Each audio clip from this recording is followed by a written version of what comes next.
de litres d'eau qui tombent en cascade depuis les derniers étages. Les piscines installées sur les toits des immeubles se vident sous la violence des secousses. Il est 14h50 à Bangkok quand la terre se met à trembler. Ici, les bureaux de l'agence France Presse. Tout vacille.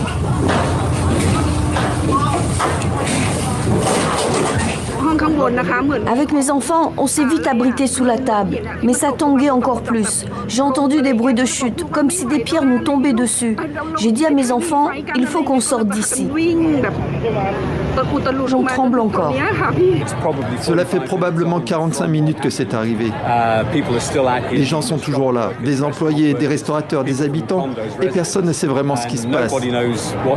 Personne ne veut vraiment rentrer. Je ne sais pas si les immeubles sont sûrs. Un immeuble de 30 étages s'effondre. Il était en construction. Plusieurs dizaines d'ouvriers se retrouvent piégés sous les décombres. L'effroi et le chaos dans les rues de la capitale thaïlandaise. La secousse aura duré 3 minutes.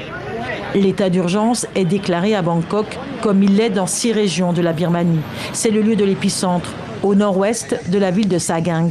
Un séisme d'une magnitude de 7,7 sur l'échelle de Richter. Ici, peu d'images encore, mais la junte au pouvoir annonce de nombreuses victimes dans un grand hôpital de la capitale. Elle a lancé un appel à l'aide internationale.